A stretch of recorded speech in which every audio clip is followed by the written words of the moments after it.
Muy buenas noches, siendo las 10 en punto comenzamos una nueva edición de Mentiras Verdaderas, como todos los jueves en compañía del Dr. File. Aprovecho de saludarlo como siempre, doctor, ¿cómo le va? Eduardo, un gusto pues. ¿De qué hablaremos hoy día, Dr. File?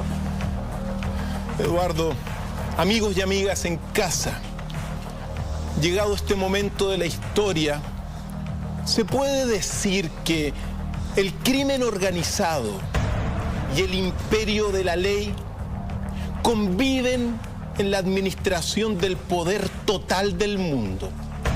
Por eso, hoy día todos juntos, con ustedes, con Eduardo, vamos a darnos cuenta y a conocer cómo la mafia y la ley son las dos caras de una misma moneda.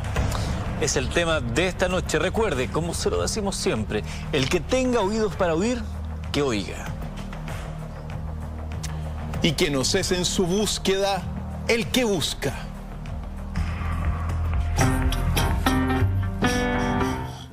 Terror y asesinatos, sombras y secretos, favores, riquezas y poder.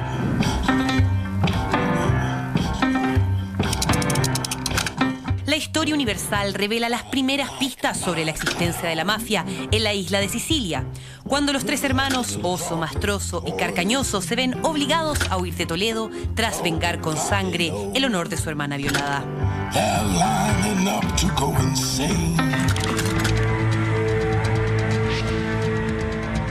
La mafia siciliana se estableció y consolidó como una estructura organizada. Tenían relaciones de favores mutuos, intimidación y subordinación que se extendían por todos los ámbitos, desde las iglesias y las gobernaciones de los pueblos más humildes a los palacios de la aristocracia. Un escenario perfecto para conspirar e influir. Los años pasaron y los tiempos cambiaron. Los mafiosos sicilianos dejaron de ser los amos del mundo y el epicentro de terror de la mafia se extendió desde Italia hacia otros lugares del mundo, tales como Estados Unidos, México, Irlanda, China, Rusia y Polonia, entre otros países más.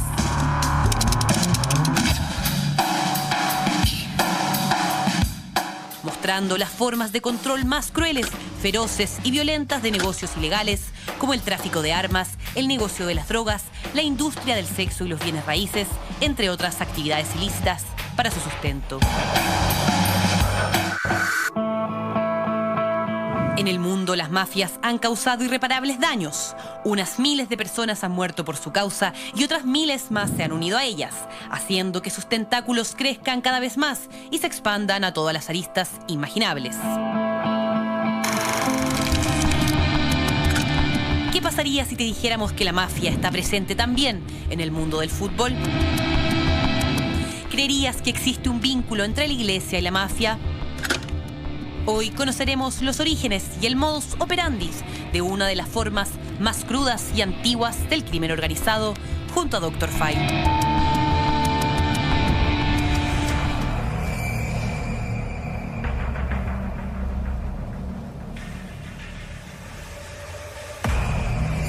Bueno, vamos a adentrarnos de esta manera a un tema complejo. Es un tema que raya ciertos márgenes sobre el buen comportamiento, sobre la lógica de un acuerdo social. Márgenes que se han perdido. Exactamente, Eduardo. porque si es cierta la tesis que plantea que son dos caras de una misma moneda, estamos hablando de límites bastante difusos. Pero, ¿qué le parece si comenzamos explicando a toda la gente que nos está viendo qué es efectivamente la mafia? ¿Qué entendemos por mafia? Se entiende por mafia el crimen organizado, es decir, un grupo de personas que buscan la administración de la justicia por sus propias manos, confederaciones, clanes que se reúnen con esos efectos y que tienen al menos tres distintivas señales que es bueno recordarlas. Primero, el código. La mafia siempre guarda códigos. El código más importante de la mafia tradicional, que ojo, ha ido cambiando en el tiempo, ha sido el código de la omertá o el silencio. El silencio. El mafioso muere con la boca cerrada. Porque habla de código, porque entre ellos tiene un trato muy de caballeros. Efectivamente. Ahora, ojo, porque cuando uno habla de la mafia clásica, la mafia de Al Capone, la mafia de Lucky Luciano y otros tantos, de los Gambino, uno puede decir, claro, estamos hablando del principio del siglo XX, mediados del siglo XX, habían códigos de honor, porque el mafioso es un hombre de honor, o así se le identifica. Lamentablemente, muchas mafias hoy día han perdido los códigos de honor y se han vuelto bandas criminales tremendas. Ahora, tenemos entonces, antes que me diga, tenemos los códigos, que es una señal, un rasgo distintivo de las mafias. El otro rasgo distintivo de las mafias es que operan con la ley del más fuerte. Eso es distintivo.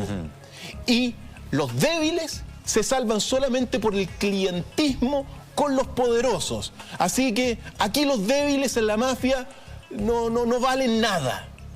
Solamente en la medida que pueden prestar un servicio a los más poderosos. Eso es otra señal de la mafia. Y por cierto, como te decía, que la justicia la ejercen por propia mano, es decir, extorsionan, sobornan, violan, torturan, asesinan para hacer justicia que el Estado no se las da. Este crimen organizado ha vivido momentos, me imagino, que son más propicios para su funcionamiento, ¿no? Mira, bueno, el crimen viene de hace siglos y siglos, pero uno no puede olvidar precisamente todo lo que fue en Estados Unidos la imposición de la ley seca, particularmente a partir de 1919, que se extiende por prácticamente hasta 1932 aproximadamente. Ese fenómeno de prohibir, digamos, la venta de alcohol públicamente motivó la aparición de un primer gran mafioso que ha dado para muchas películas también, que no podemos olvidar, lo que se llama Al Capone. Al Capone, por supuesto. Al Capone, evidentemente, es un mafioso de Nueva York, pero que toda su organización criminal, sobre todo, la desarrolló en Chicago. Y, mira, partió evidentemente con algunos aspectos de, digamos, de la mafia de la prostitución y también del juego. Pero quizás su gran poder estuvo, aquí lo estamos viendo en pantalla, Al Capone, que también le decían Scarface porque tenía un tajo en la cara. Pero su poder sobre todo se concentró en todo lo que es el tráfico de alcohol. Y radicado en Chicago, fue Al Capone el que creó el sindicato del crimen. Y se le llama, por cierto, y se le llamó Al Capone Capo di tutti capi, es decir, el más grande de todos los capos mafiosos de aquel tiempo. Por eso te digo, desde principios a mediados del siglo XX y un poquito más allá también. Fue Al Capone también que defendió todo este tráfico de alcohol y que, mira, se va a ir imponiendo a los diferentes clanes y familias con la ley del más fuerte, asesinando a plomo. A plomo, por supuesto. Ese rasgo distintivo, para ir dándonos cuenta después cómo la mafia, esta mafia, digamos, antisocial, al margen de la ley, también se va a reflejar también en comportamientos dentro de la ley. La ley del más fuerte también está hoy día dentro de los estados, como vamos a ir viendo. Al Capone, siendo que fue durante mucho tiempo, todos sabían que hacía, bueno, crímenes y traficaba estas cosas, su tarjeta de presentación decía vendedor de antigüedades. Vendedor de antigüedades. Así es. Que además él logró infiltrar y colapsar éticamente a la policía, por lo que se hizo muy difícil su captura. De hecho, es anecdótico cómo cae Al Capone. Al Capone, mira, es procesado y fue dispuesto y encarcelado en Alcatraz, ahí en la isla frente a San Francisco, que era una fortaleza, por evadir impuestos. Así que esa fue la razón, pero claro, detrás de Al Capone había muchos crímenes y sin embargo simplemente lo procesaron por eso y lo encarcelaron por eso. Después al final de su vida muere, evidentemente, pero ya con un estado de salud muy deteriorado. Pero evidentemente Al Capone es un gran emblema de la mafia porque tiene todo eso también del hombre que está contra la ley, contra el imperio, contra el Estado. Y claro, en ese entonces, ¿qué es lo que estaba haciendo? Traficando alcohol. Entonces era como, para muchos estaba bien, ¿te das cuenta? Después se derogó y ahora el alcohol es, bueno... se cambió el alcohol por otras cosas. Por otras cosas.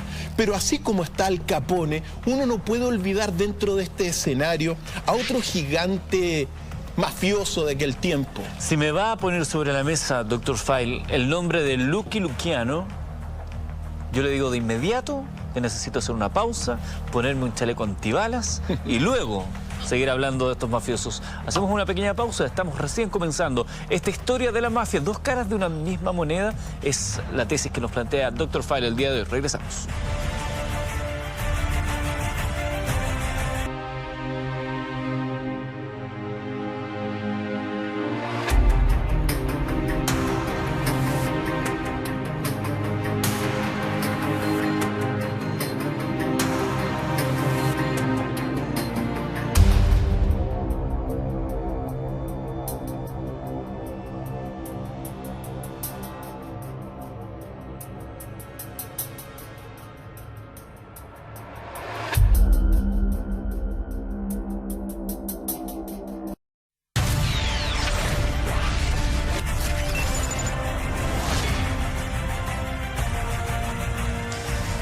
Bien, ya estamos de regreso, estamos en vivo esta noche. Son las 10 de la noche, 19 minutos. Nuestro hashtag, como todas las noches de jueves cuando contamos con la participación de Dr. File, es ese que está en pantalla, Dr. File MB. Estamos hablando de la mafia el día de hoy, cómo representa dos caras de una misma moneda.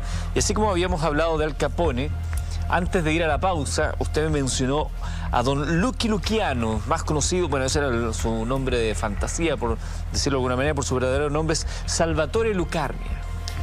Hay que decir una cosa, porque todas estas figuras que estamos viendo ahora en el principio, Al Capone, Lucky Luciano, mira, son figuras que han dado para hacer muchas películas de cine. Exactamente. Pero recordemos, al menos antes de hablar específicamente de este gángster, las principales actividades de la mafia hoy día, las 5 primeras. Hoy día, a nivel global y en cifras, que hay que recordar. Lo primero es el narcotráfico, que en términos muy globales, el narcotráfico por la mafia se lleva 320.000 millones de dólares anuales. 320.000 millones. Esa es la principal actividad hoy día de la mafia en términos globales. La más lucrativa. La más lucrativa, el narcotráfico. Después viene las falsificaciones, que se llevan 250.000 millones de dólares. Falsificaciones. Falsificaciones. De documentos, de dinero. De dinero y todas esas cosas. La tercera actividad con más poder hoy día de la mafia es el tráfico humano. Tráfico humano. Tráfico humano. Tráfico, veíamos de estas redes de prostitución también que trafican personas, muchas mujeres para la prostitución, para el esclavismo también. Ojo, ahora el tráfico humano, según las cifras globales, le reporta a la mafia 31.600 millones de dólares. La cuarta actividad de la mafia hoy día es el tráfico de petróleo, que le reporta 10.800 millones de dólares en términos, por tener una referencia.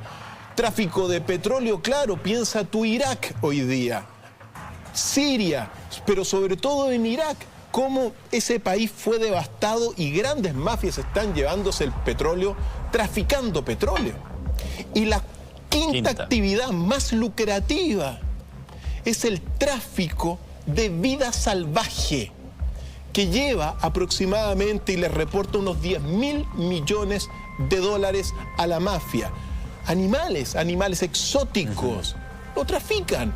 Ahora, en términos globales, por eso cuando uno habla de estas figuras, claro, detrás de estas figuras de cine, muchas veces, que dan inspiración a las películas, como Lucky Luciano, y ahora nos podemos meter, claro, están actividades criminales. Por supuesto. ¿Ah? Un reguero de muertes detrás de cada uno de ellos. Impresionante. Y Lucky Luciano, aquí lo estamos viendo, el llamado padre del crimen. Él nació en Sicilia y a temprana edad viajó con su familia, emigró hacia Estados Unidos y se va a transformar rápidamente en un traficante de heroína. Coincide también con todo el fenómeno de la ley seca, Al Capone, Lucky Luciano, y él se va a concentrar sobre todo en este tráfico de esta droga muy apetecida por muchas personas. Se hizo también amigo de Frank Costello, otro de los grandes mafiosos, y formaron una banda criminal que se llamaba Five Points Gangs, con Frank Costello, que es también otro tremendo. Que venía del mundo de los juegos. Por supuesto. Y él también, Lucky Luciano, se va a concentrar finalmente, así como está en el tráfico de heroína, de esta droga, en el tráfico, más bien dicho, en la prostitución. De alguna forma, este hombre que estamos viendo acá en pantalla se transformó en el controlador de la mayor cantidad de prostíbulos y prostitutas en Manhattan. Así que esos son, bueno, los recuerdos que uno tiene de este gángster de la mafia, muy importante, el padre del crimen, porque claro, no vamos a contar la inmensa cantidad de personas que o él los mataba o los mandaba a matar, claro, con sus super sicarios. ¿Por qué? Porque efectivamente el tercero que uno no puede no nombrarlo en este, ojo, mafia radicada en estos momentos en los Estados Unidos, es Frank Costello. Francesco Castiglia, su verdadero nombre. Él nació en Calabria. Fíjate tú, Calabria, donde hoy día está la mafia italiana más poderosa que se llama la 'Ndrangheta. De ahí venía, de ahí nació Frank Costello.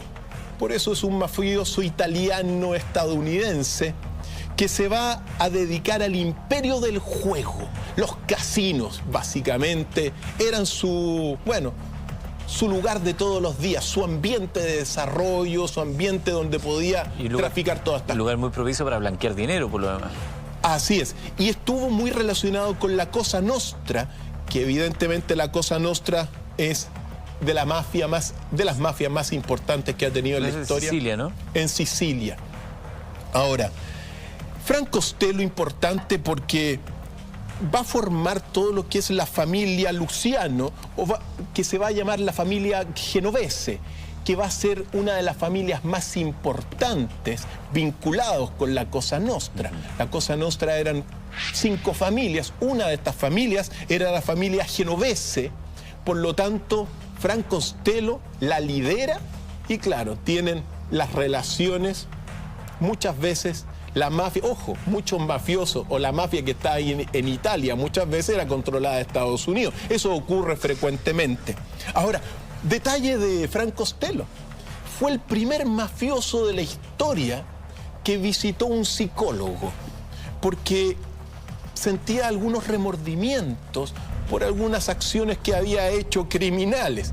Y el psicólogo le recomendó a Frank Costello que tuviera amigos. Porque él, Frank Costello no era mucho de muchas amistades. Y Frank Costello se hizo muy amigo de Anthony Quinn, este famoso actor de Hollywood. Claro. Entonces, son pequeños detalles de la historia de la mafia. Alguno lo considerará similar a la serie Sopranos, que justamente es la vida de un mafioso moderno, pero enfrentado a un diván. Hay otros nombres, está Carlo Gambino, está John Gotti, podríamos estar horas recordando. Sí, muy importante en todo caso, Carlos Gambino y John Gotti. Carlos Gambino, también un mafioso siciliano, pero Carlos Gambino, de la mafia neoyorquina, uno tiene que decirlo porque adoptó como que fue el fundador de la familia Gambino. Y la familia Gambino está metida hasta en la CIA, pues. Entonces, para que uno se vaya dando cuenta cómo la mafia también va accediendo a la... Estoy mirando acá algunas de las preguntas que vienen llegando con el hashtag DrFileMB y hay varias que se preguntan algo similar, que tiene un poco que ver con el origen, cómo surge la mafia en el mundo. ¿Cuál es la relación tan vinculante entre Italia, acabamos de ver algunos ejemplos de acá, Italia y este nuevo mundo en Estados Unidos, y cómo se hace caldo de cultivo para la mafia? Mira, la mafia, ¿por qué surge la mafia? Y ahí uno lo va a entender, pero uno tiene que ser sumamente claro ante esta pregunta. Es una pregunta del millón. ¿Por qué surge el crimen organizado? Y uno lo tiene que decir claramente, queridos amigos, porque, primero, la mafia no es que se haya formado solo en Italia.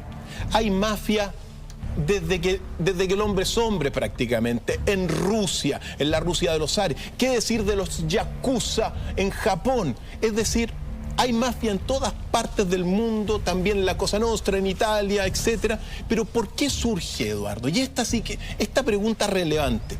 Y uno lo tiene que decir, amigos, con claridad. La mafia surge porque durante mucho tiempo los estados concentraron el poder en una élite de aristócratas y de religiosos que disfrutaron el poder, escribieron las leyes, pero que marginaron de todo este poder a las grandes mayorías del pueblo y también de lo que se llama el estado llano. En consecuencia, los que estaban al margen del poder, viendo que durante siglos y siglos lo estaban concentrando los privilegios y el poder, una pequeña aristocracia y el clero, comenzaron a organizarse poco a poco para hacer justicia, pelear por el poder, y es así como va a ir surgiendo naturalmente. Es decir, es una reacción ante la concentración de los privilegios y el poder en un grupo muy pequeño de nobles vinculados con religiosos y algunos super lugartenientes y terratenientes que se vinculan también con el clero y con la nobleza. Pero mientras tanto, todo el pueblo, el estado llano, sin ningún privilegio. Bueno, se comenzaron a organizar con el paso del tiempo. Y cuando uno comienza a ver cómo se va formando, claro, si uno se va básicamente a Italia, el Imperio Romano trabajaba y era una organización prácticamente mafiosa. No había una policía civil primero. El Imperio Romano ejercía el poder del más fuerte. Tenía ley, evidentemente, había una Pax Romana, pero eso era la Pax del Imperio Romano y de la ley del más fuerte que estaba ahí. Robos, saqueos, violaciones estaban a la orden del día. Basta recordar Calígula, Nerón, Claudio y todos, Julio César, cómo Julio César lo matan. Por lo tanto, el Imperio Romano va a ser como un primer gran modelo de una gran mafia. O va a actuar con esta ley del más fuerte, y los débiles, las naciones más débiles, simplemente tenían que ser buenos clientes de esto y prestarle los favores. Con el paso del tiempo, esto va a ir evolucionando durante la época feudal, durante todo lo que es la Edad Media también en Europa y en Italia. Nuevamente la nobleza y el clero se van a unir por los privilegios. Era un grupito, y por eso surge la Revolución Francesa. Y es ahí cuando van a ir surgiendo bandas, clanes, familias, donde van a ir, peleando por mayor justicia, haciendo justicia por su propia mano, robándole literalmente al Estado, robándole a los nobles, robándole al clero, y van a ir formando las pequeñas mafias. ¿Para qué? Particularmente en el siglo XIX aparecen los gabelotti en Italia. Los gabelotti eran recaudadores de impuestos. Y en consecuencia estos gabelotti, recaudadores de impuestos, en el 1800, van a ser un nexo entre este poder de aristócratas que todavía se mantiene, aristócratas con religiosos, le van a cobrar impuestos a los campesinos.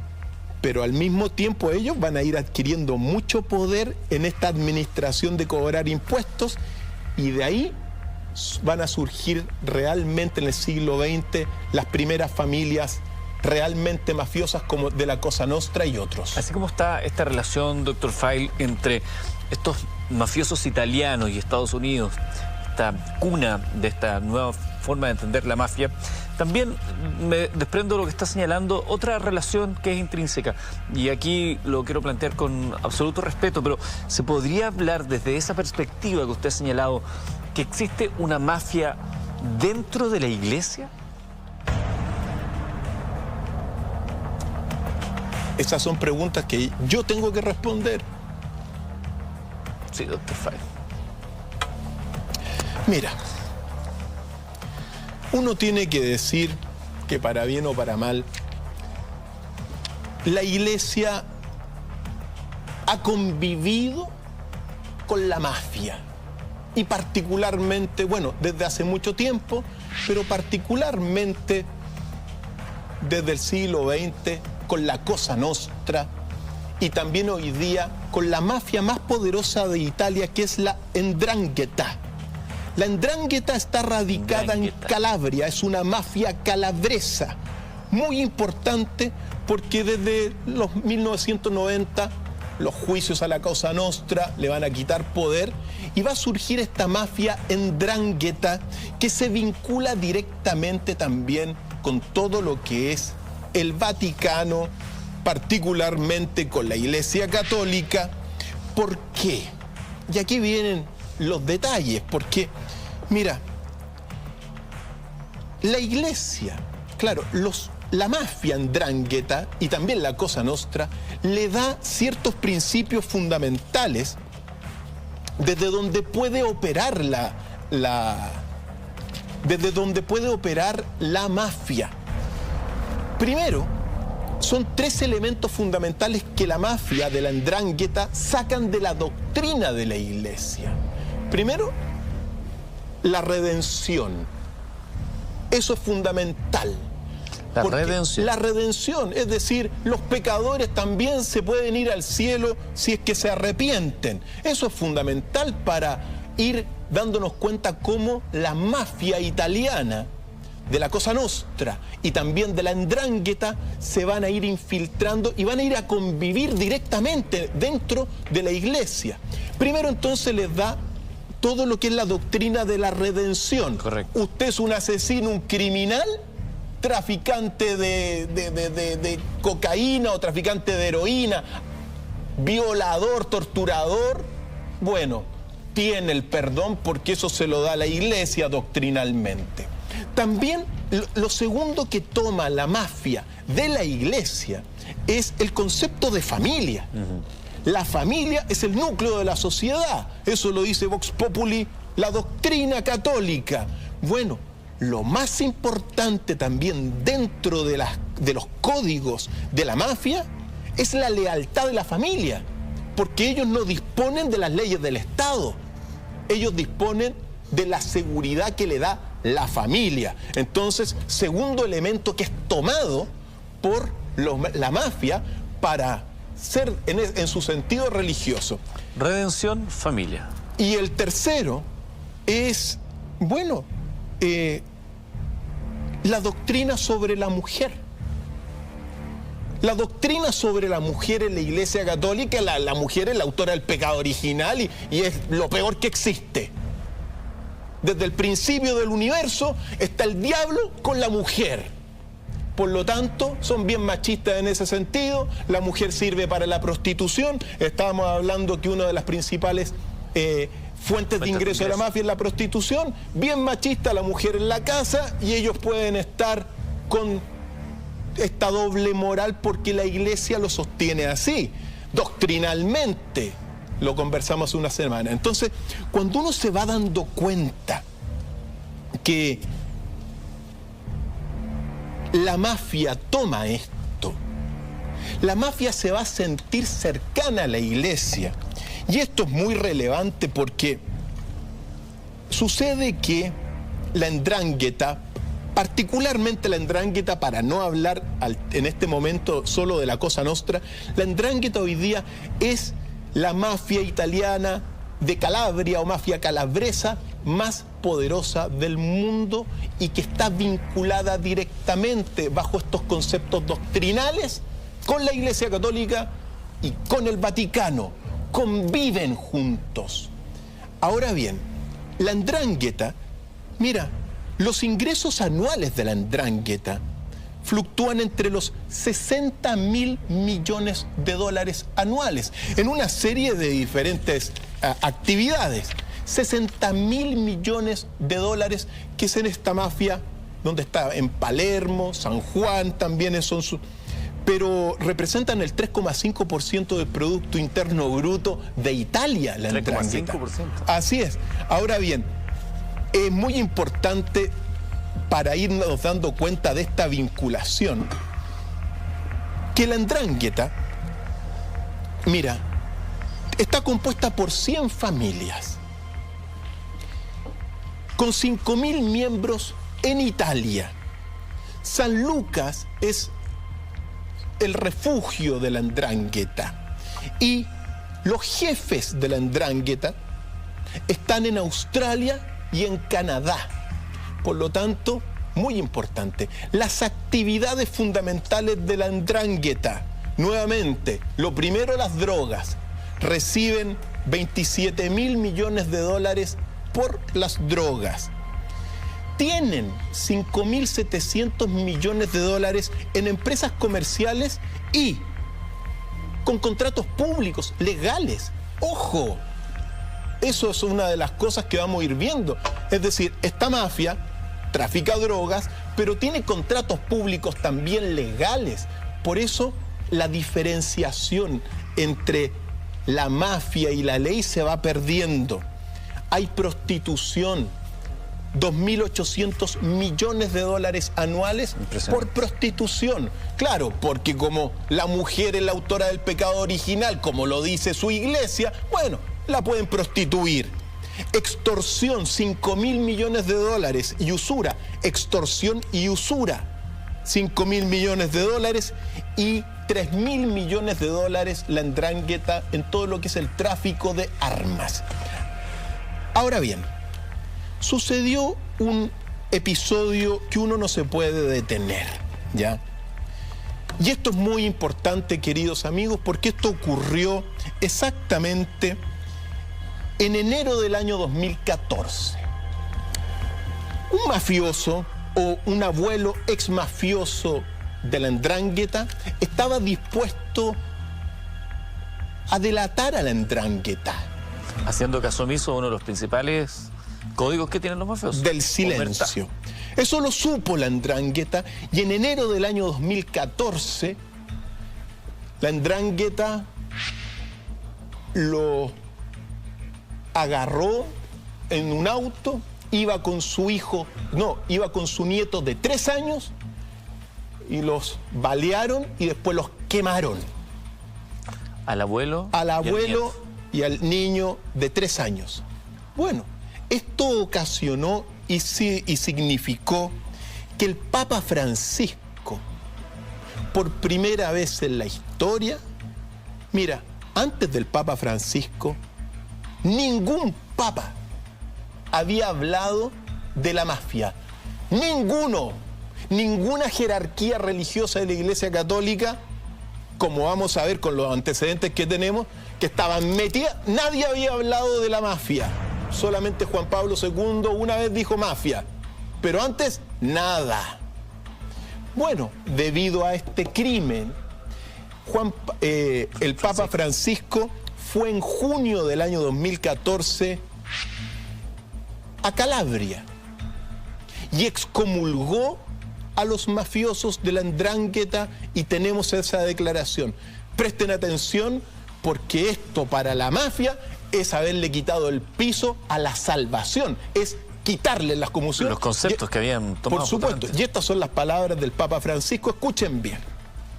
La 'ndrangheta è questo: adorazione del male e disprezzo del bene comune. Questo male va combattuto, va allontanato. Por aquel entonces, 2014, cuando ocurre esto, sucedió una cuestión bien especial porque más de centenas de presos que pertenecían justamente a la Ndrangheta se rebelaron y dejaron de asistir a misa en modo de protesta por esta acción del Papa Francisco, que es muy curioso porque estamos hablando de sujetos malos, realmente malos, criminales de todo tipo, pero que siguen manteniendo ese vínculo religioso y se molestan porque el Papa los excomulga. Es muy especial ese código. Y es muy especial porque la interpretación que hacen la mafia de la Ndrangheta y la Cosa Nostra de lo religioso es muy antojadiza, porque en realidad, bueno, recordemos que el cristiano verdadero se salva no solamente por la palabra, sino que también por la obra. Sí, pues. Por lo tanto, no solamente, esto están esperando que solamente por la palabra, es decir, por la teoría se salven, pero también la salvación es por el alma. Entonces, articulan la fe a su... Mira, para que les sirva. Mira, hasta hay animitas para los criminales, es decir, a nadie le falta Dios. Pero lo importante es decir que a la pregunta que tú me hiciste, y tenía que ver con el entender la existencia de una mafia al interior de la Iglesia, al interior del Vaticano. Por supuesto que sí.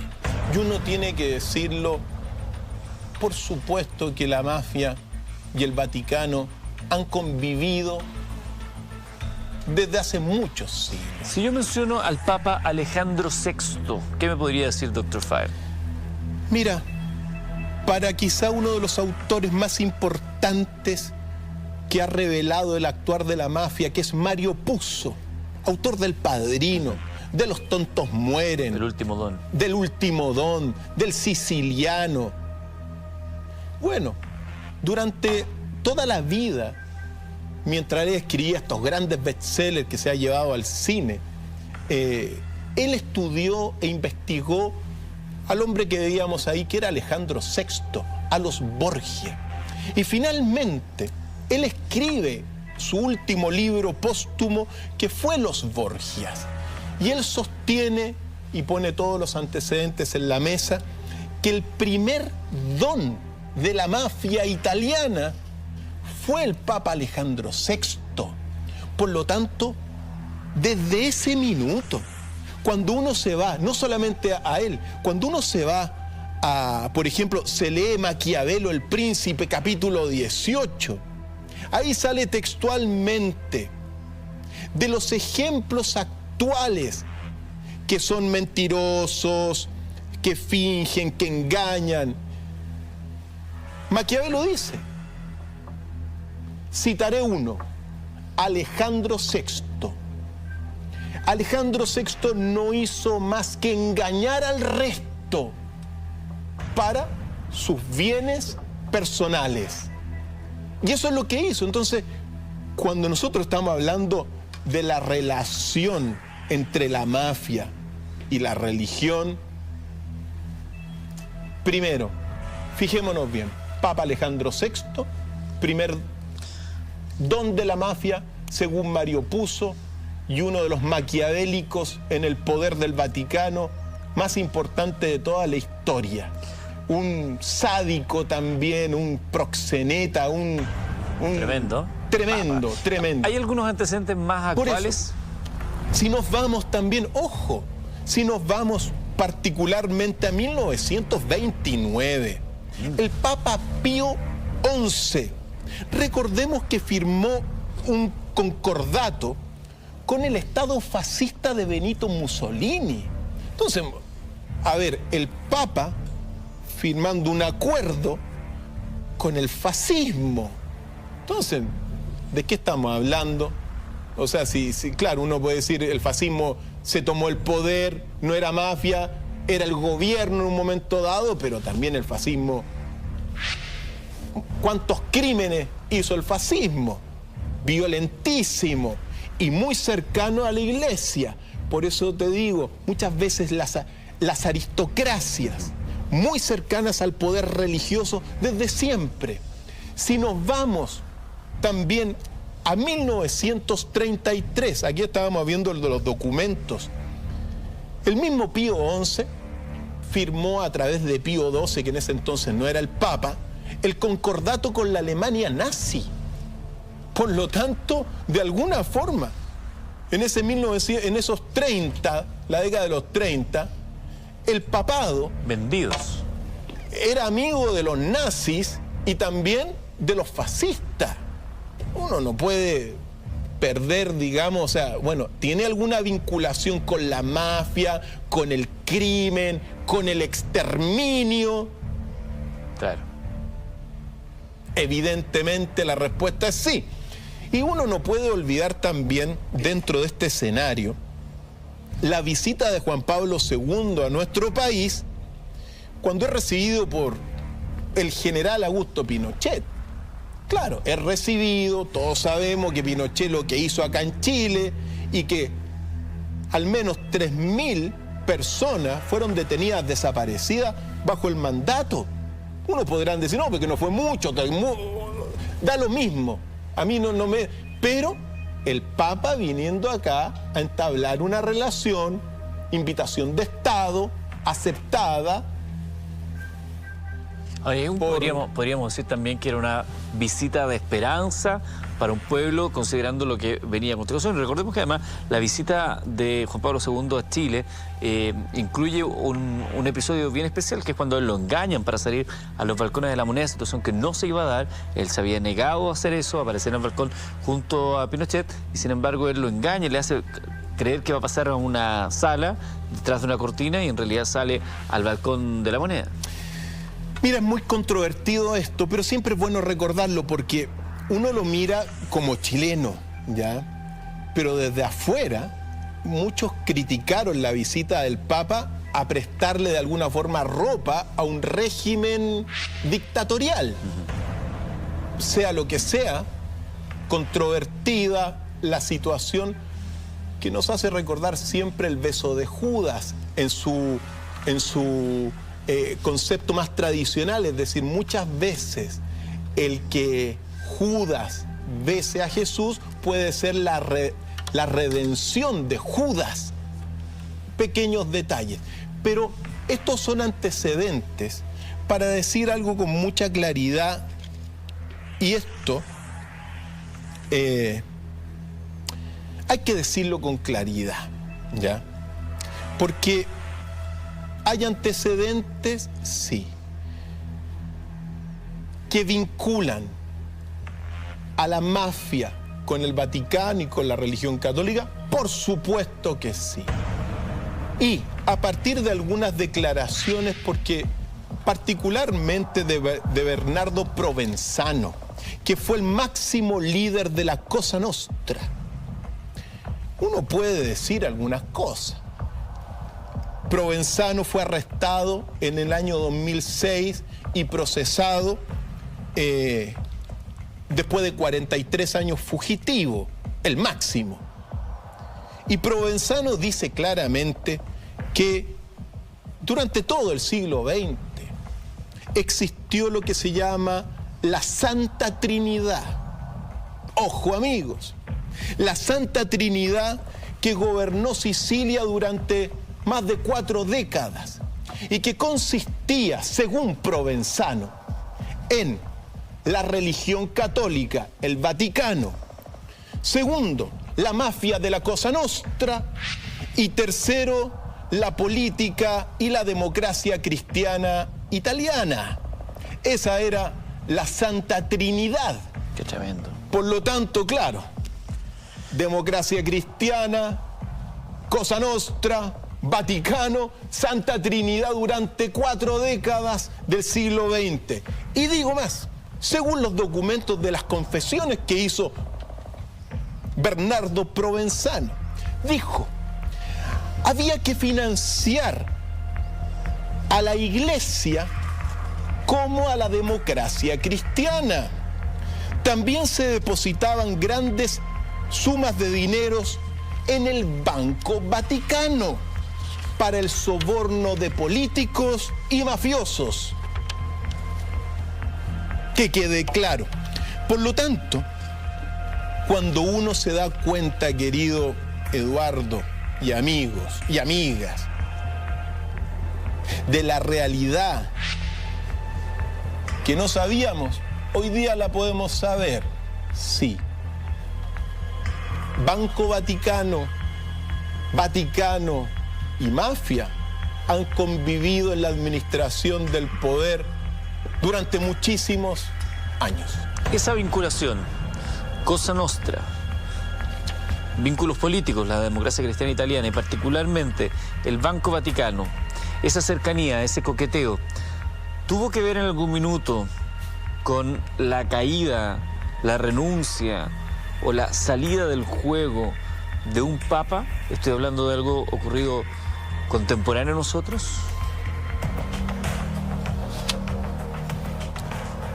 La renuncia de Benedicto XVI.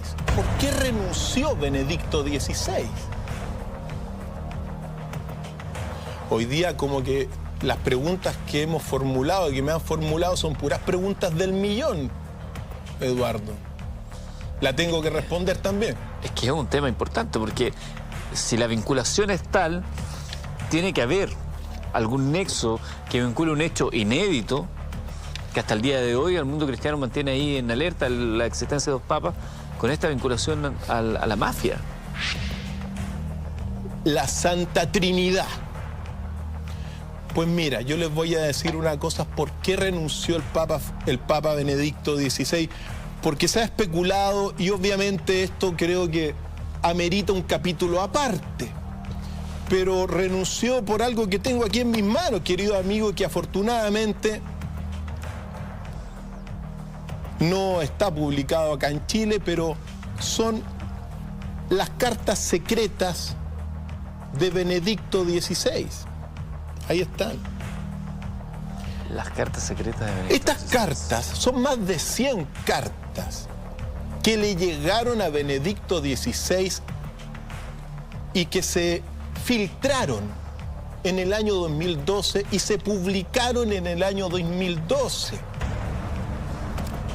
Según las cartas que me ha tocado leer, Benedicto XVI, oye, cuando un papa dice que no tengo idea de lo que pasa, no, los papas saben todo lo que pasa.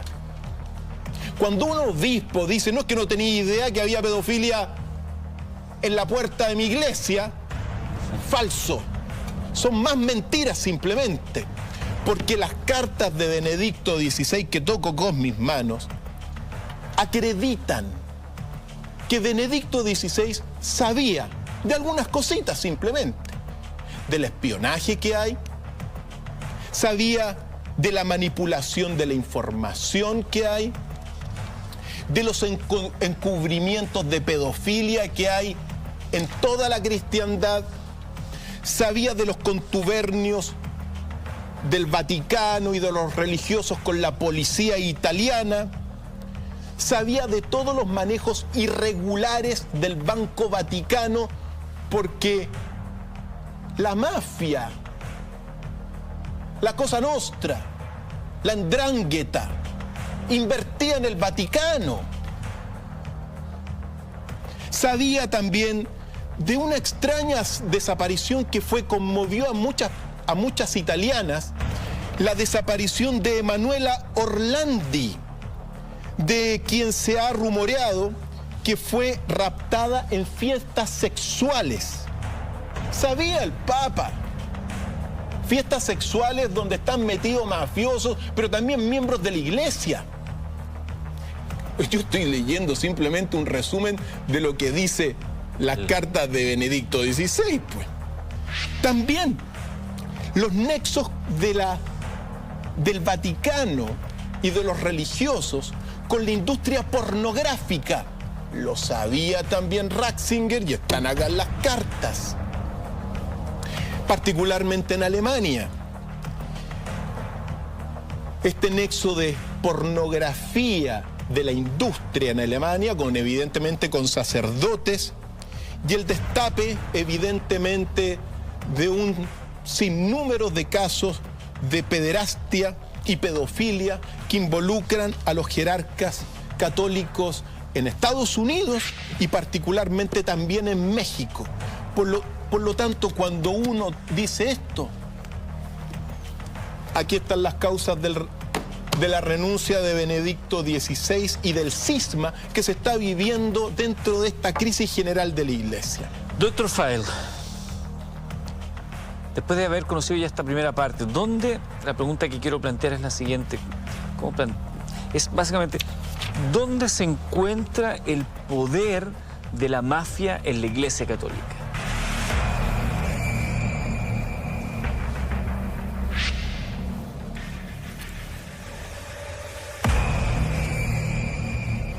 Amigos, amigas, el poder de la mafia dentro del Vaticano está en el Banco Vaticano. Ahí radica el poder. El Banco Vaticano. El Banco Vaticano está implicado en los fondos de muchas mafias que han invertido en ese banco. Mira, en el año 2000, después de las declaraciones que veíamos del año 2014 del Papa Francisco, el Papa Francisco encargó una reforma completa de las operaciones bancarias, acreditadas también por las cartas de Benedicto XVI.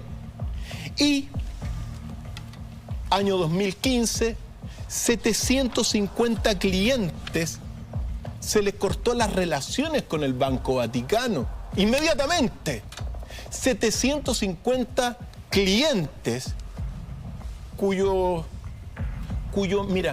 dinero venía de tráfico de armas, de narcotráfico, de trata de blancas, de prostitución, la invertían en el Vaticano, en el Banco Vaticano. Increíble. ¿Ok? Espero que sea claro, pero bueno, ¿por qué me corresponde a mí decir estas cosas, Eduardo?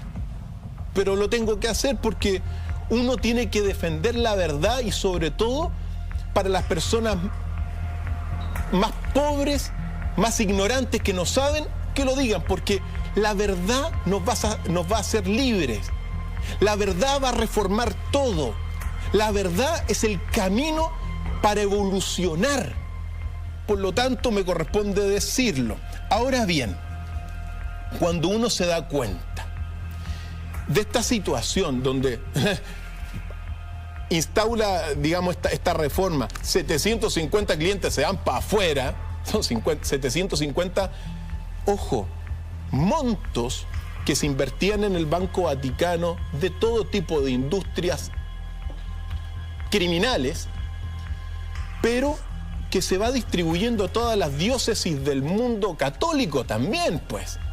Por eso, siempre es bueno recordar una declaración que es de Michael Greco, el Papa, que era el Papa de la Cosa Nostra. Cuando lo capturaron, hubo un gran proceso contra la Cosa Nostra, por ahí por los 80 y 90. Gran proceso, se capturó a muchos, más de 400 mafiosos de la Cosa Nostra fueron procesados. Uno de ellos era el Papa. El Papa, me refiero, le decían así dentro de la mafia de la Cosa Nostra, que era Michael el Greco. Y hay una declaración que expresa claramente cómo era la creencia de los mismos mafiosos en relación con su, entorno y en su relación religiosa, porque lo que vamos a escuchar es lo que le dijo el Papa, el Greco, digamos, a los jueces antes de dictar sentencia. Escuchemos bien, porque va dando el contexto de toda esta vinculación mafia religiosa que es. Que ahí está el punto. ¿Dónde podemos distinguir esto? ¿Cómo tú distingues esto? No se puede distinguir. Cuando el poder de la mafia está en el Banco Vaticano, el crimen y el imperio de la ley y el imperio de Dios son las dos caras de la misma moneda, no los puede distinguir. Escuchemos lo que dijo Michael el Greco. Cuando los jueces se retiraban para deliberar, les impuso una escalofriante bendición. Io desidero farvi un augurio. Io vi auguro la pace, signor Presidente. A tutti voi io auguro la pace, perché la pace è la tranquillità e la serenità dello spirito e della coscienza. È quella che ci auguriamo anche noi. Che per il compito che vi aspetta, mi deve scusare, signor Presidente, la serenità è la base fondamentale per giudicare. Non sono parole mie, sono parole del nostro Signore. Es realmente impresionante las declaraciones, lo cara dura que llegan a ser en las declaraciones del que estábamos escuchando, uno de los grandes capos de la Cosa Nostra. Hay mucho más todavía. Me gustaría que Dr. File nos contara al regreso quién es o fue Giuseppe Pugliese. Pero antes, hacemos una pausa. Recuerde que tú también tienes mucho que decir esta noche con el hashtag DrFileMB. Yo estoy mirando tus preguntas, se las voy transmitiendo al Dr. File al regreso de la pausa. Volvemos.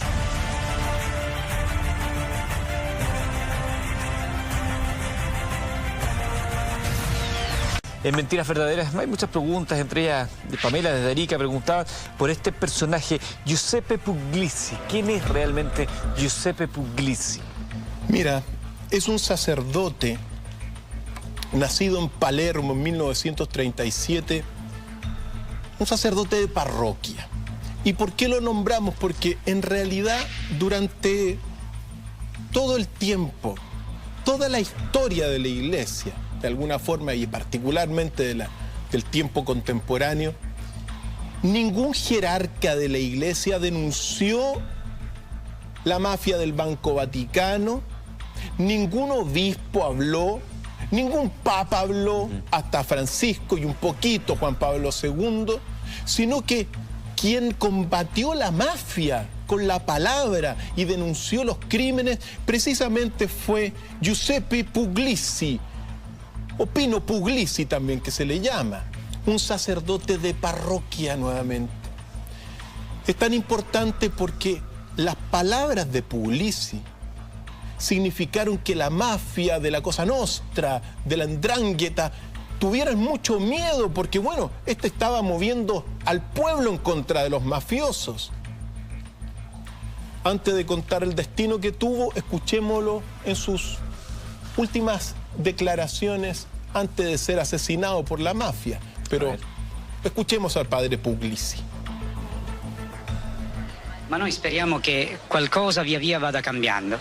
Già ci sono parecchi ragazzi che stanno attorno al centro sociale e alcuni già sono qui presenti e che incominciano a capire che la vita non è fatta semplicemente di violenza, di degrado, ma ci sono valori come pace, fraternità e collaborazione.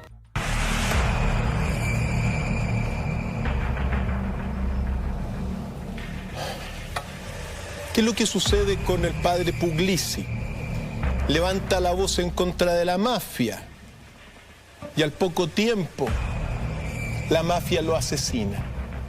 Pero es muy importante recordarlo porque después de esta, mira, es nuevamente el cura de parroquia, el buen cristiano, el de corazón limpio, porque existen, aunque las redes de la oscuridad están por todas partes, levanta la voz en contra, es asesinado y después es asesinado en 1993, pero da el marco del origen realmente de a dónde va a venir la defensa, porque la jerarquía es mafia, guarda el silencio, la omertá la guarda la misma jerarquía eclesiástica. Me quiero meter al ADN de esta noche.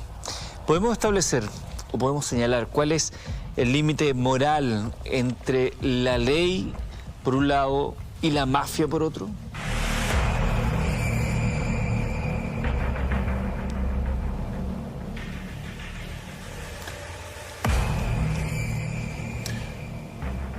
Amigos y amigas, Eduardo, el límite moral entre la mafia y la ley, entre el crimen organizado y el imperio de la ley, no existe ya. Si alguna vez existió, hoy día desapareció en la administración del poder total del mundo entero. Y tengo que decir en este sentido algunas consideraciones. ¿Por qué sostengo esto? Aparte de las cosas que hemos mostrado.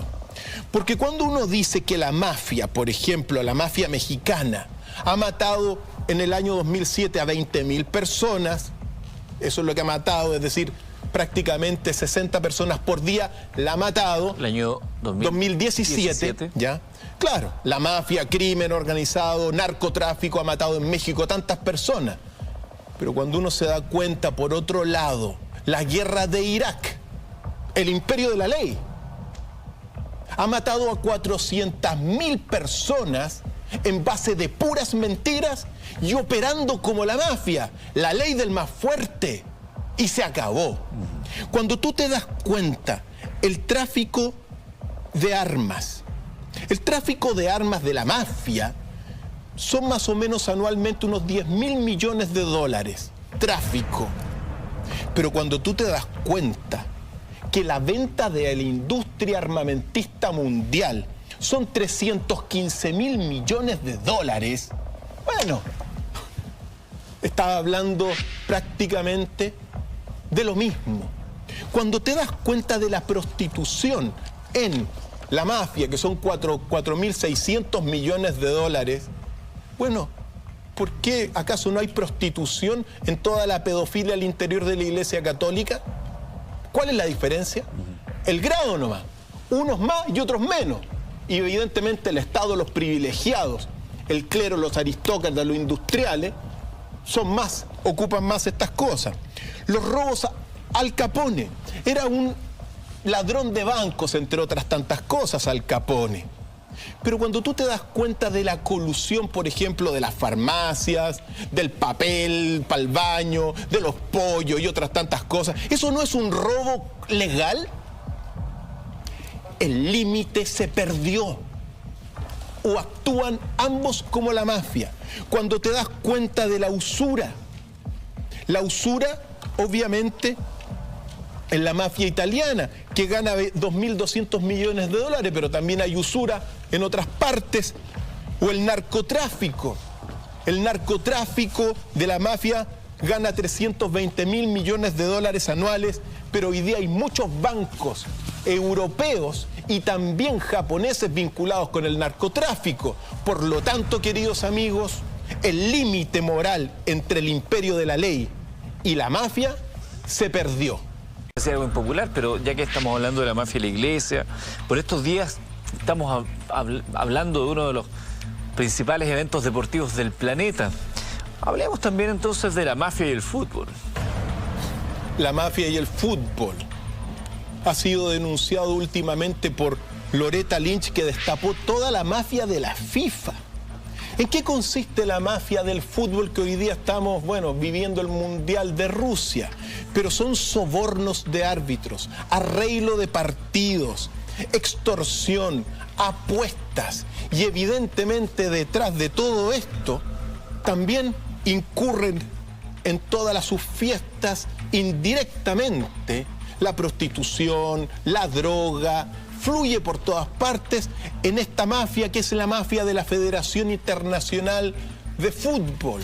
FIFA. La mafia de la FIFA, arreglo de partidos, y siempre es bueno recordarlo porque a través del arreglo de partidos se va generando toda la maquinaria del cartel de las apuestas, que es uno de los elementos como ganan plata. Pero siempre es bueno recordar la Copa Libertadores del año 1989.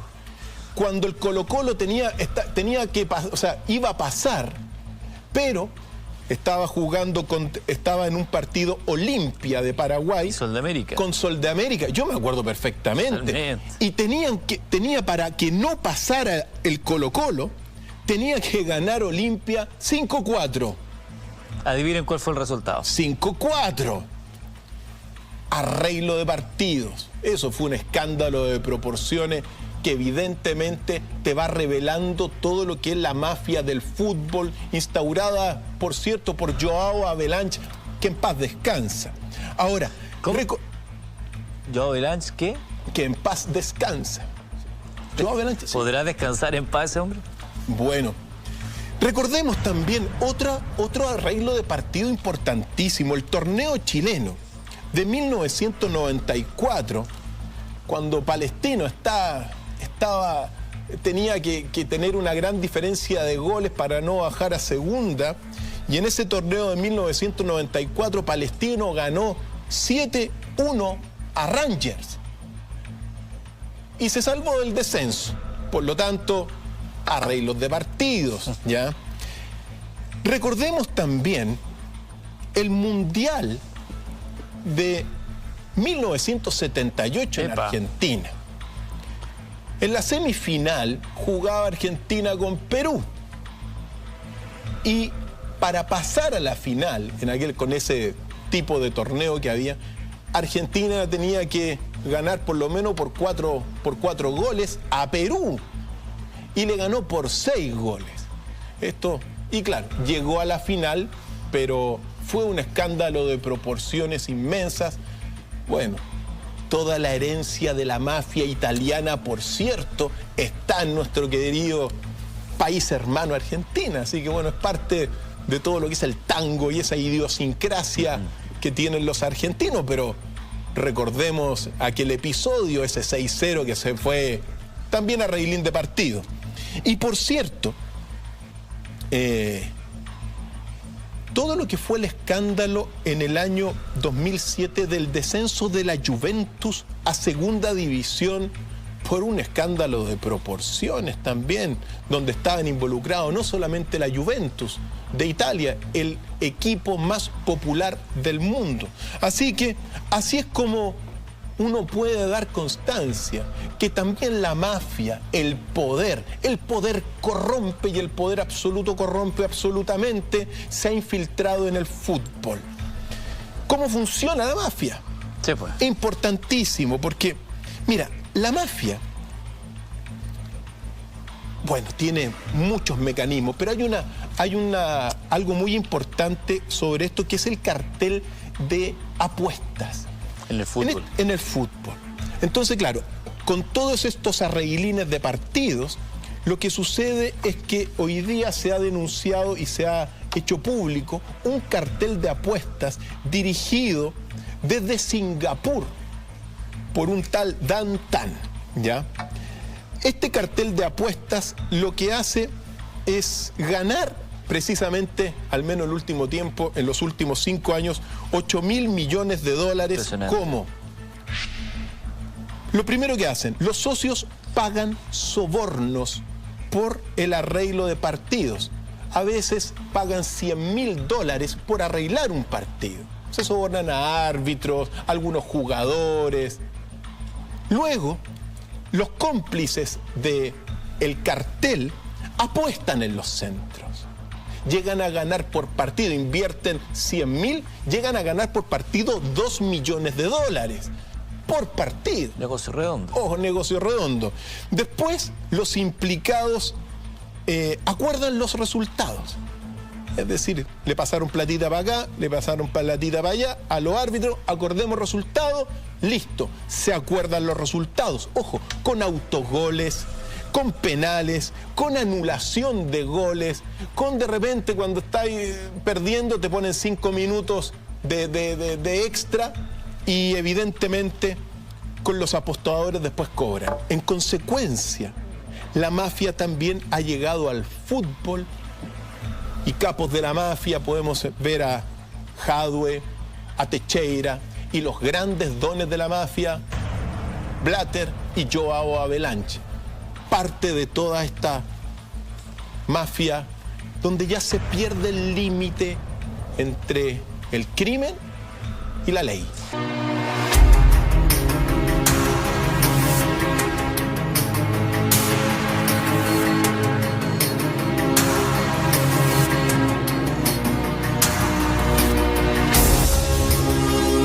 La academia busca el cultivo de la sabiduría y la evolución de la conciencia. y está compuesta por 4 escuelas.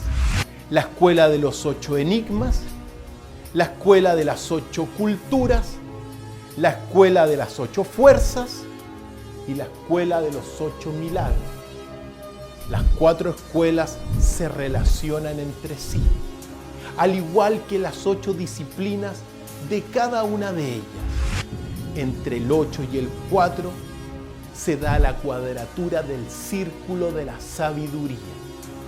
Inscríbete en www.academia.university. Nos vemos en la academia.